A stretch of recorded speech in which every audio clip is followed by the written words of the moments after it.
Hey everybody, Roland Frasier and Ryan Deiss here. We want to welcome you to a new episode of Business Lunch Podcast. Ryan, how are you doing today? I am doing great, mi amigo. It was Awesome. fun getting to hang out all last week. For those who don't know, and frankly, I don't know how you would know. We basically had a week-long sleepover. It was great. It was like a slumber party. Yeah, we had some consulting days, some strategic planning days, some event days out in San Diego. And I used to stay at hotels, and then I realized that Hotel Frasier is one of the nicest spots in all of Southern California. Right. Yeah, so now I just stay at your house. So now it was good. It was good. Good to get to hang out. It's always amazing how much work we can get done when we're in the same room. We're face to face. I felt like we got like a year's worth of work done in 2 days. Yeah, and I think we basically created a whole new business and a framework and an outline for a course, and content will be easy flowing from that, which is pretty cool. Like in a day, we created an offer in a day. That like those things are amazing to me. Just that it's when you have the right collaborating partner, you can do that, and it's hard to find people that you can do that with, because I think different people tend to just like even if you're, in a normal circumstance, I think generally to create, one person kind of gets something and then it's an editing process, but somehow we seem to manage to riff off of each other and not step on ideas and improve things, which is pretty cool. Yeah, and I'm really excited about we kind of created, and so this is a plug for future episodes, right? Because we talked about we need to do some episodes on this, but we really created a framework around what does it mean to be an investor if you're also an entrepreneur, like this new class of entrepreneurial investor, because it's different, right? Entrepreneurs are different, and all too often we're told if we sell our company or whatever that we need to start acting normal and do all the normal stuff, and neither you nor I subscribe to that, but we didn't really have this is what you should do. And that's the thing that we were finally able to put our heads together on, because while we are, how we implement it may be a little bit different, our philosophies we found were really aligned. And so we're going to be talking more about that maybe in the next few episodes. Yeah. And even something that might be interesting there would be the incorrect or the incomplete creation process of it's like, it's okay, we're going to put this down. Like we put weird category titles. We're like, we know we need 3 things here. But we're going to call it, these stupid names until we get there, and that you're okay. And you're not overwhelmed by the tyranny of having to have it all perfect to start with. Like that imperfect creation, I think that then allows you to go back and edit and revise and have a conversation about it. But you get that initial skeletal structure together. That'd be probably something interesting to talk about at some point as well. Yeah. So if you want to hear us talk about that, maybe let us know. However, whether it's in the comments where you're leaving us those fun 5-star reviews, or subscribe, and then when we do talk about it, you won't miss it. So that's kind of a cool thing. Bango. One of the things that I was going to ask you about, because I know that you have lots of thoughts on these types of topics, is that Elon Musk, I think he got a 9.2% stake in Twitter, and just filed. I think the filing just hit today.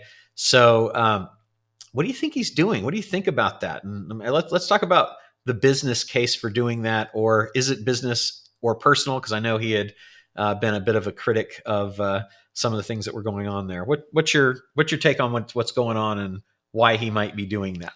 Yeah, Elon is a funny character because so his investment was about $3 billion, right? He got about 10% of Twitter. Twitter's market cap's about 30 billion, so it was I think it was 2.5 when he bought it. And then on his announcement, it went till 3.2. Yeah. Like, so that's it.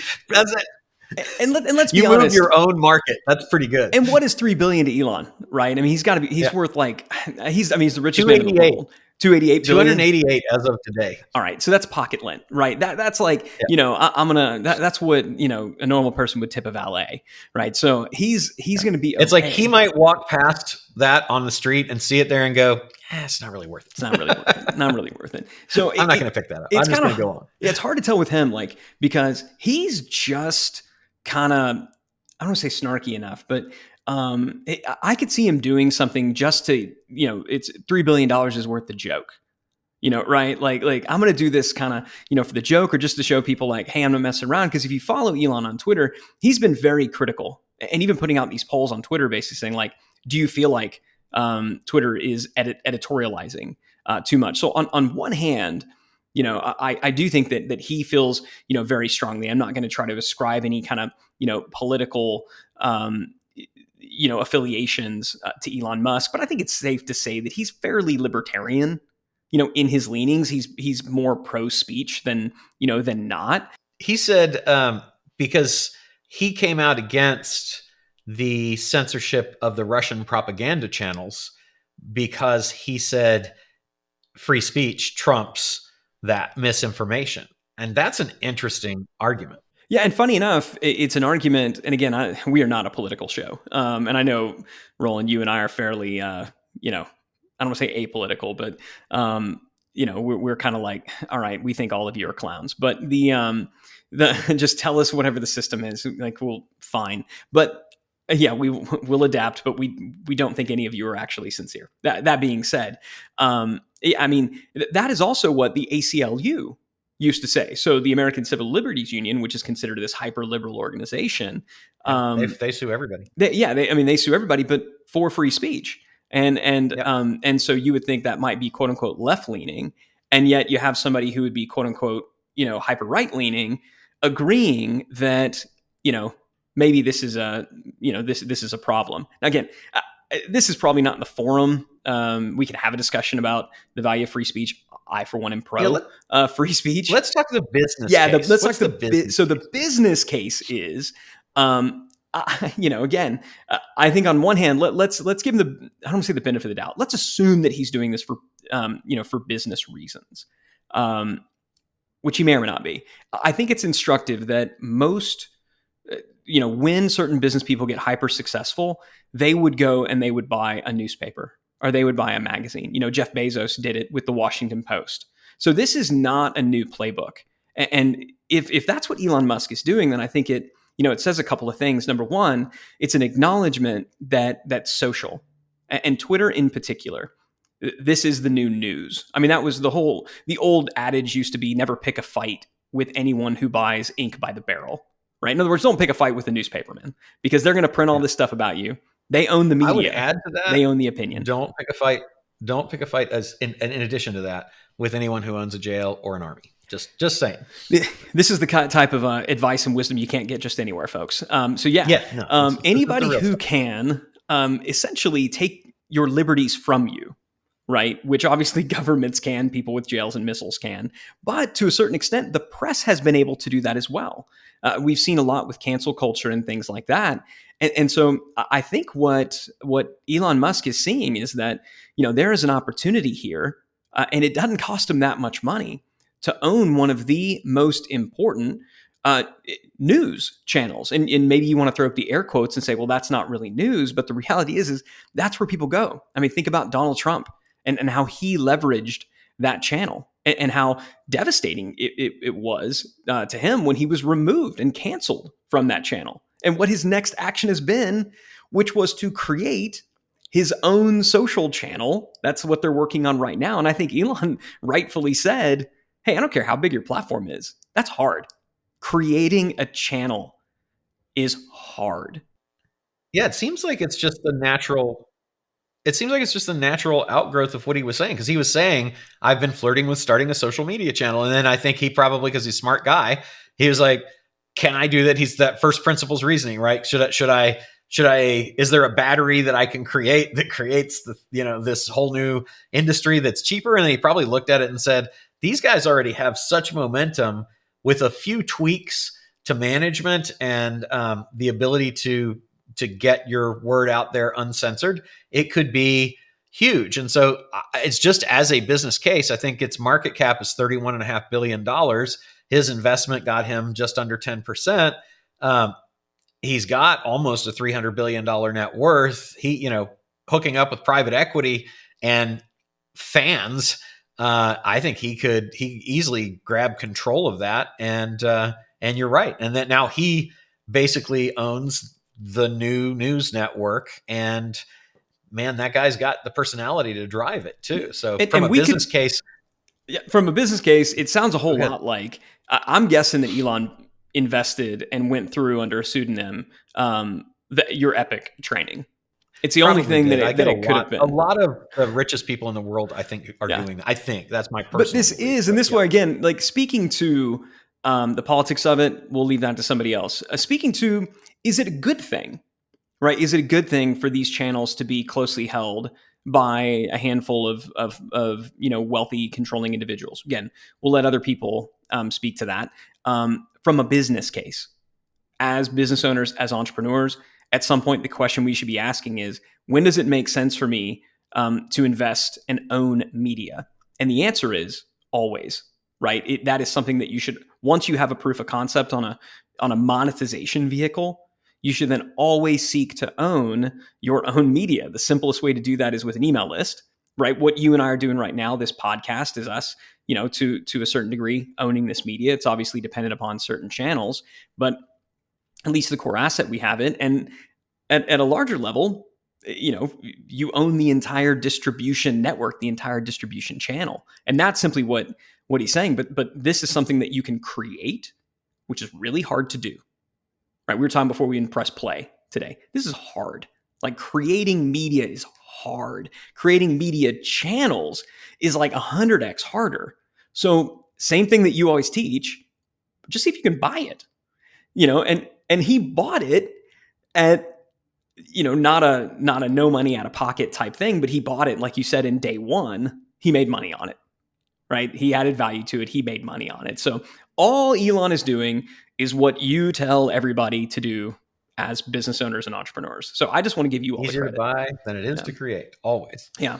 So I'm waiting for the day when Elon issues the press release thanking Roland Frasier for the idea to buy Twitter. Yeah.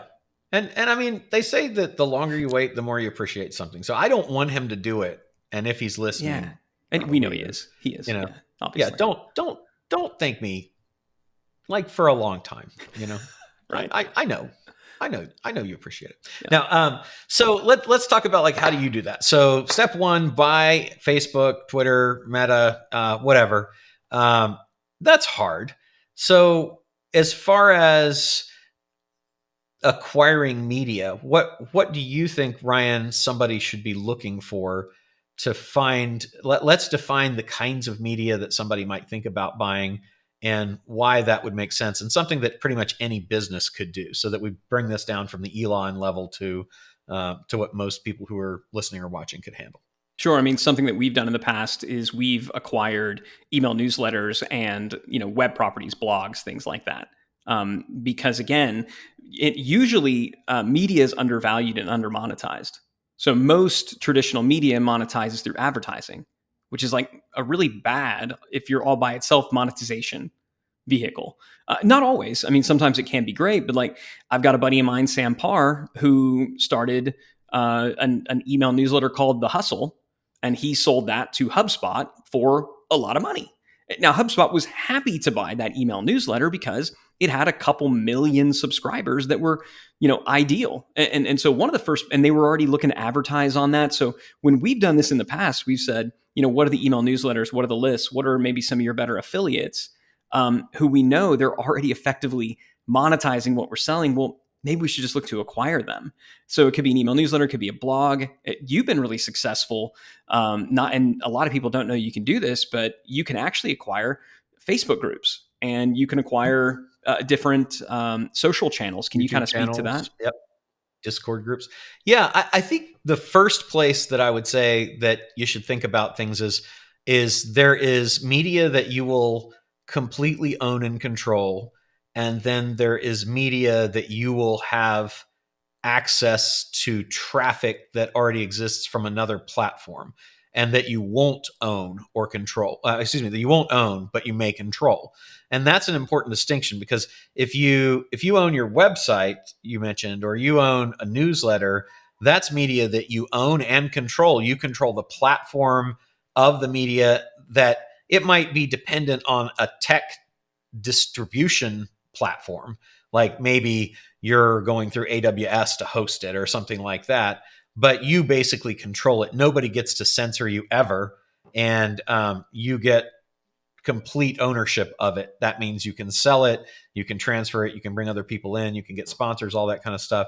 The other kind of media would be one that would be platform dependent. So you have a blog on WordPress.com, which I did, and you get banned, which I did, with no due process or ability to fight for yourself. You just basically, they say, we decided we don't like you, and so you're shut down. And I know so many people that happened to, which completely runs afoul of our whole Constitution here in the United States anyway, where you're supposed to get the ability to face the people who are taking a right away from you. But that kind of doesn't exist in the tech world somehow. I don't know how, but it doesn't. So then you get to, you're Trump and you're putting out information on Facebook, and Facebook says, we don't like what you're doing, or Twitter, we don't like what you're doing. And so because we believe we have a fiduciary responsibility to the public to ensure that what's delivered is true, even though truth is, anybody's guess what it is, we're going to make decisions, which becomes very dangerous. And constitutionally, content-based discrimination for media is generally not constitutional unless there are certain exceptions. Now, that's a dangerous path to go down. And so I think what Musk says and what the Constitution says is, hey, we have to be okay with erroneous content, and the public has to be able to discern whether it's good or bad rather than setting up these arbiters. So when we get to this kind of media, now you're in a Facebook group or you've got a Twitter account or a YouTube account, you have that media, but you neither own it nor do you ultimately control it. You are an administrator. And so you can, as long as they're okay with what you're doing, you can control it. So I would argue that it's important to think about the benefits and detriments of each of those two types of media and say, I want media that I own and control, like my email list that I can take to any other email service provider. If Infusionsoft throws me in email jail too many times, I'll go to ActiveCampaign or, SendGrid or somebody else. But if I acquire a Facebook group and Facebook decides they don't like what we're doing, then it's gone, and good luck ever getting it back. So I think that's a decision to make. And then it's like, okay, now both of those are probably good, because one, you're 100% responsible for generating the traffic for, and the other generates traffic for you. And ideally you're taking them off and converting them over to the media you own. And so I think that's a very, very important threshold decision, and that both are important. What are your thoughts on that? Well, I was going to ask, so because you almost, with the setup, I could see somebody saying, okay, so I should never acquire a media property that is a Facebook group, that it, might be a YouTube channel or something like that. But I know for a fact we've done that in the past. I mean, we've done deals with Facebook groups. And so, why? Yeah, why would we do that knowing that risk? Yeah, we would do that knowing that risk, because it still has all of our people there. It is still aggregated, the people that we want. Now, would we pay as much for for a Facebook group as we would for let's say a community on an independent platform with an email list to go with it? No, nowhere near as much. Right. Could be and half that's as much or a tenth as much. But everything has a so price. Beautifully said. Yeah. Right. Say that again. Just everything's got a price. And so there's going to be some kind of discount for that platform risk. So, yes. And the platform risk exists whether you're creating on there from scratch or whether you're doing an acquisition from scratch. And so you just got to know that platform risk is at play, but there's risk in any business. There's risk in any acquisition. And so all the risk, you bring that risk into the calculus and you say, okay, based on this risk, we're going to apply this valuation to it. It's as simple as that. And that's why usually, when we're doing deals on Facebook groups, they're cheap generally. I mean, they're a pretty good deal comparatively speaking. Yeah. And just to give people a guideline, it's like, whereas an independent media that you own and control is going to be a multiple of earnings, typically. The Facebook group, those platform dependent things that you don't actually own, you administer, because Facebook or YouTube or Twitter ultimately owns the property that's there. So that's why they can do whatever they want with it. You're just kind of renting it, right? For free. You're not paying anything to rent it, but you're paying your blood, sweat, and tears to create the content that then could go away in an instant. So those we typically offer 1 times the trailing 12 months profit on something like that. And many times there's no profit at all. And so we'll typically start around between $1,500 and $5,000. And unless we can, I mean, I think this is the thing too. And Ryan, you said it so well, is that it's all about risk. All pricing is based on risk. And so because there's such substantial risk that that could go away, that on the platform-based media, it makes sense that we want to get our risk down to almost nothing, to where we can really pay for it within a matter of a few months. And that, I think, is the major difference. And we want both of them because, like you said, they've aggregated the attention and eyeballs of our ideal customer. And if it's on Instagram or TikTok or wherever, there's a lot of discovery benefit that we're getting traffic just because it's the platform. Whereas if we buy that newsletter, the only traffic we're going to get is people that know about the newsletter, people that tell other people about it, and the ads that we run to create it. And it's way harder to build that. So the sweet spot, I think, is that you're aggregating both. And I know, you do this really well. You're doing your best to get the people off of that one that is platform dependent over to your other, so that you get them both places. And then that reduces the risk and increases the value of the one that you actually own. Right? Yeah, that's exactly right. And so the answer is you would like to have all of them. Yes. And that's why if you can own the entire channel, well, you get all of them. And that's why Twitter, is worth 30 billion, and somebody's, Schnauzer Facebook group is going to be worth, $300. Yeah. So that is the thing, but it's always a calculus of, what do I believe? What can I do within the first 30 to 60 days to ROI this investment? And if the answer is, gosh, I don't know, probably not a good buy. Right. But if you look at it and you go, really? Yeah, ever. Right. But if you look at it and go, I feel really, really good about the fact that if we were to do this launch, roll this thing out, also, tell everybody they get a free subscription to the newsletter, all these things combined, we feel pretty confident that we can ROI this investment within the first 30, 60, 90, 12 months. Right. That's kind of about as far out as we would go on something like that.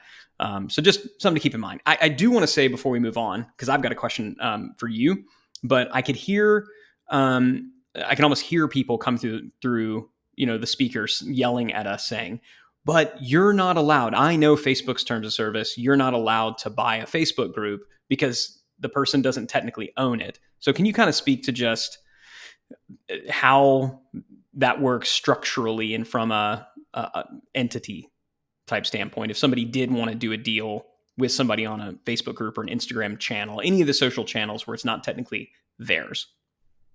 Yes, it's a really great question. And that's why we go out of our way to say that there's media that you own and control, and then there's media that you don't own and you don't really control, even though you are kind of in charge of it. So the difference is that you don't own the ones that are on Facebook and Google and and YouTube and all of those. They own that platform. So what we do is we acquire administrative control. So what we're buying, what we're paying for whenever we, quote unquote, acquire a group, we're talking about acquiring the ability to run it. And I don't even call that control, because you're still at the whims of the social media gods as to what you can and can't do. So it is that we are acquiring administrative control. And so think about it as buying a job. What you're really doing is you're buying the job of administrator for you or the people that work for you to run, as long as it's within the terms, which are very, very amorphous, of the social media platform that actually does ultimately own it. Now, that can still equate to being pretty much ownership. It's just that the risk of losing it is pretty high. And so that's why we pay less for it. Because if you run the German Shepherd group that has 100 and some thousand members, you are pretty much in control of the messaging, as long as it is in compliance in the eyes of the platform that owns it. So to me, that's the big difference. That's what we're acquiring there. We know we're not acquiring ownership, but we are acquiring the right to run it. And very often we're simply acquiring the right to run it as an administrator, while taking the person who was running it and letting them continue to do what they did, only messaging includes messaging about our stuff, right? And that can generate hundreds of sales a week, right? It can be very, very advantageous because that is your ideal customer. So I think that's the distinction. I agree. So thank you, Elon, for again the fabulous testimonial for our Epic Accelerator, where Roland, you teach everybody how to do that. And if somebody just, and I'm throwing this out there again only because this was Elon's idea, right? We're still going to get sued anyway. I think everybody knows we're joking. This is enough over the top. But if somebody did want to know how to do that, shameless plug. How could they sign up for the challenge and learn about that method? You can message me anywhere /Roland Frasier, or you can go to getepicchallenge.com, where we basically show people how to do this kind of stuff. It's a 5-day challenge, $55, not a terribly great investment, but the program is one we would normally charge a couple $1,000s for, but we've had I think about 20,000 people go through that thing now. It's been fun, and every day get messages from people about the deals they've done with little or no money out of pockets. So that's pretty fun. So yeah, if you're interested in that kind of thing, definitely worth checking out. If you're interested in acquiring media, if you're interested in acquiring companies, that is a great place to go to do that. And we don't know whether or not Elon Musk was one of those 20,000, but he could have been. Neither confirm nor deny. Yeah, exactly. Yeah. So what else should we talk about today? Yeah. So as I mentioned at the top of the show, you and I got to hang out. I mean, for those who don't know, Roland is in Southern California in the San Diego area. I am in Austin, Texas. So while we get to talk and do the podcast together, we don't actually get to hang out in person as much as we had a 5-day pajama party. We did. But we did not have pajamas. Yeah. Well, okay. I didn't know you were going to tell all of our. Yeah, we did. We were fully clothed. So no, but we did. I mean, so when I'm out there, again, as opposed to staying in the hotels, happy to crash at your place, beautiful home. You always bring out your awesome chef Adam to come and cook for us.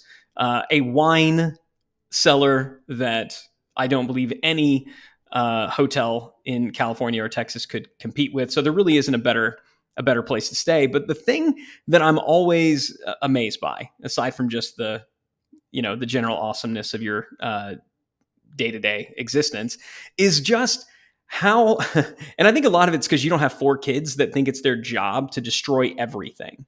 I like to think I would have, I only have nice 2 kids stuff. that think that way. They moved though. They don't even live there. I've got 4 that they think it's their job to take stuff that was in one place and move it to another and then destroy it. Yeah. But for you, the game is much more sophisticated as they get older, but it's still afoot. It's still there. So the thing that I'm always amazed with you is how the term balance is thrown around a lot. I don't really like that term as much because it kind of suggests this is perfect Zen-like state. But I guess maybe what I would say is you're very intentional with your lifestyle, and you're very intentional with the projects that you take on, and the things that you say no to. And kind of I was going to ask, but we were kind of on business topics, but like, what is that for you?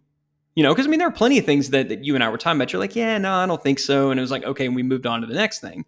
But for you, what is that? Do you have a framework for saying yes to some things and no to others? What is that kind of process?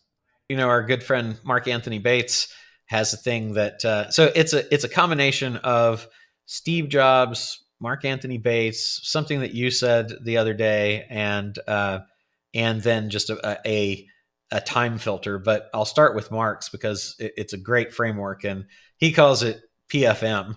And it's so great because it's very simple and it's easy to remember those initials. But people are first. The people in the deal have to be people that I want to deal with, that I'm interested in, that I think will help me grow as a business person or as a person or both, that I could see hanging out with on a social basis. I don't want to be in business with people that I only want to be in business with them because they're business people, right? Not for the opportunity. The next thing is the F in PFM is fun, and it's got to be fun. I'm we were talking about this. It's like we're good, right? We don't really have to do anything. I mean, we're set. So if it's not fun, then why would we do it?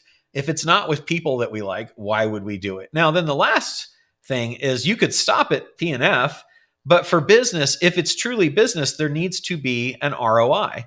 And that ROI can be social or it could be monetary. But I think in this analysis, I always run it through a monetary. And so it's like, will it also make money? And then the money thing is going to be, is it money that can move the needle?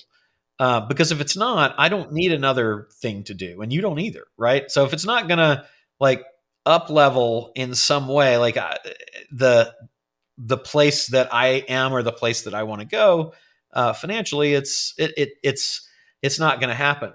So that's like the first filter. Yeah. And then Can I put, like, just speak to that? Like, yes, what I love about yes, that so much, people fund money, right? yeah, When I think about all the projects that I've taken on that made sense in the moment and wound up being a horrific mistake, it's because I was missing one or two of those. Right. There's times when I've taken on projects because I was really excited about the people we were working with. You know, even going back to one of the first businesses that I started in college. Right. I started a business in college with my college roommate because we were buddies. Right. Now, the business itself was not fun at all. I wasn't interested in it at all. And it made no money. And in retrospect, had no ability to make any money. Right. I mean, it was like the dumbest business, but it was like, oh, let's do it because the people. There's been other times where I've been like, oh, that would be fun. Right. It'd be fun to own a restaurant with these people, but oh crap, it's not going to make any money. And there's no way to do that. The worst ones though, and I think that this is something that I would encourage and why all three are important, but I think the ones where I made the biggest mistake is when I thought it was going to make a lot of money and I knowingly and intentionally sacrificed on the first two. yeah, same here. Done. 100%. Those are the worst ones that I've regretted the most, because if you get into a business that, you know, great people and it's a lot of fun, doesn't make money, you go, God dang, it didn't work out, but hey, we had some fun, you know, and we're still friends, right? But right. when you get into a business where, you know, these are not the kind of people I really want to work with. We're not aligned from a values perspective. And furthermore, you do work that is not the kind of work that's in your kind of native genius. And all you're doing is chasing the dollar. Those have been the most miserable ones of all. So I would just say, like, that framework, that you know, people, fun, money is big, but don't let any one of them trump. You know, be like, well, there's so much money here that I can sacrifice on one or more of the others. No, you can't. You will ultimately pay a price for that is greater than you believe it will be. It's just not going to work out. If the other things aren't there, it's just not going to ultimately work out long term. If you're a long term person, what do you say about how often the opportunity of a lifetime comes along? Yeah, once in a lifetime opportunity comes along 3 or 4 times a year. It just does. And so when you take that big M and you sacrifice the P and the F, what you don't know. Not only are you saying yes to misery, but you're potentially saying no to other quote unquote opportunities of a lifetime. Right. Because you'll be too full, right? Maybe even too full to see the opportunity that exists. Then that's very, very scary, I think. And the other thing that I think really helped me a long time ago is I heard Steve Jobs say that it's very easy to drown in opportunity. And I think that when you're starting out, especially if you're thinking about like buying businesses or getting into business and what's the thing I'm going to do and all, it feels like there is no opportunity. It feels like, well, how? I remember for the longest time, I was like, I want to start a business. And I would go to the guru-y type people and I'd be like, how do you do? And they're like, find a need and fill it. I'm like, how do I find a need? All the needs have been filled. Now now I can say that and think that's really naive to say. Like the guy that said we should close the patent office, I think in the 17th century, because everything that could possibly be invented had been invented. But I do think it's very easy to think about that, right? You get in that, well, I just don't know how to do that. So how would I ever do that? Well, the truth is that so many things are imperfect. And no matter where you are, whether you're Elon Musk saying I can make Twitter better, you know, or you're just you saying this particular product or service that I've just used could be so much better if only they would, right? Well, now you've got that opportunity. But eventually, as you start to see that and you get experience and network, you have so many opportunities coming at you constantly. I mean, I think we have, I would not hesitate to say we have an opportunity a day that gets thrown at us, right? That's 300 and some opportunities a year, but it's probably more than that. And so you couldn't possibly do all those. And many of them sound really good. The PFM filter is a good way to start that. The second is to say, I have to be careful not to drown in opportunity. So I think to say, I am going to limit myself to a certain number of opportunities a year. And keep in mind, no rule is hard and fast, but as a guideline, if you say, I'm looking for 3 to 5 opportunities a year to acquire a business, or one opportunity a year that will have a needle moving effect on the 3 things I care about, that people, fun, money, that can be a very good guideline to help you not drown in opportunity so that you are available for those once in a lifetime ones. And the other corollary to that is that don't actually say no, because no means never. But not now means that currently I am either full or I'm waiting for something better. And so I'm going to say not now. And if that opportunity ultimately goes away because my not now leads to people doing other things, that's fine. Good for them. I don't want to hold them up. But it does make me feel good that I didn't just leave this opportunity and cut off all possibility of doing. It's such a good point. And I'll tell you, as someone who, I'm a people pleaser, it's really hard for me to say no. And so it's one thing if you're saying, a lot of people are saying, oh, can I pick your brain? Oh, can I take you to coffee? Can I get your advice on this? That at some point you've got to learn to cut that off, or you'll never get any of your own work done, or like spend any time with the people you care about. That's bad enough. Can I interject there? Yeah, of course. So that is also, though, a perfect not now opportunity, because the way, to me, the presentation there is our consulting for equity play, right? Which is can I take you to coffee? Can I do all these things? Not now.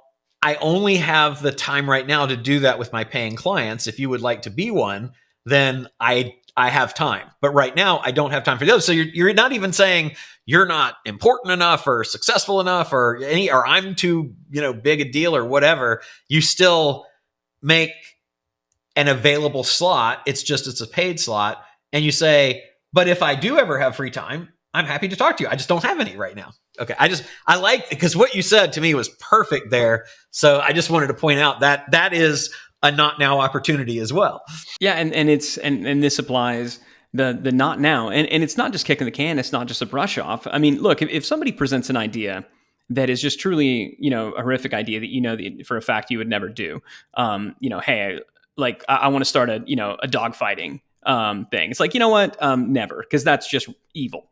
So we're not saying, but truly, if it's the kind of thing where you're like, it's a good idea, I want to say yes, because I love opportunities. Like if you're an opportunity junkie like we are, and you have such a hard time, that by bending down and picking up that dime, that means you're going to miss that dollar that's further down, and yet you just can't help yourself. You want to pick up the dime. Then the best thing to do is be like, love you dime, mean it, not now. I don't have time. I got a place to go. So it's not that you're not valuable. You're definitely worth 10 cents. I just don't have the time. And that is something that can help you if you're an entrepreneur. Maybe you've got a team member that it comes to you with an idea or a pet project that they want to implement. Love the idea. It's possible to validate someone in their idea, but to at the same time acknowledge that the timing isn't right for you. And just to be like, love it. I think it's great. Here's why I can't. And it's not that I won't, and it's not that I don't want to. It's I can't right now. That gave me, when you told me that gave me so much freedom, because it does feel bad. You feel bad saying it to the person, but you also feel bad to yourself saying like, did I just permanently shut this door?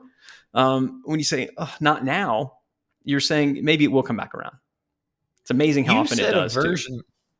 You said a version when we were talking the other day, because I was talking about several projects, and you said a version of that if you pick up a dime, you might miss the dollar, and it was basically something along the lines of that you're going to eventually just get completely exhausted and worn out if you stop to pick up every nickel. I think that's what you said, and I think that's important to think about too. Is we all have. I continue to suffer from the myth of unlimited capacity, and which means I can do that. I can do that. I can do that. Oh, you can't do that. I'll take care of that. Right. Because I'm very passionate about all the things I'm involved with and the people I'm involved in. And I like the new also. But it is important that you can easily burn yourself out. And that's something to be aware of. Do you have a framework for that? Like, because I know you're very good at saying that's my personal time. And so not even for that $500,000 I can make on that day am I willing to do that. Yeah. So what my wife and I do between Christmas and New Year every year, we sit down with a calendar and she gets first dibs. And so it's like, we're blocking off this week for a family vacation. Where are we going? I don't know yet, but block it off. And we know that we're going to do this. So it's kind of the rocks, pebbles, sand analogy. Like you want to put the big rocks in first, and then the pebbles can go in around that, and then last the sand. And so you've got to decide not just what are your business rocks, but what are your personal rocks that are going to be there for you. And so I get out a big, I've got a sheet that has every month represented on one sheet, right? You can buy these, you can go online, the basic 12-month calendar, all the days.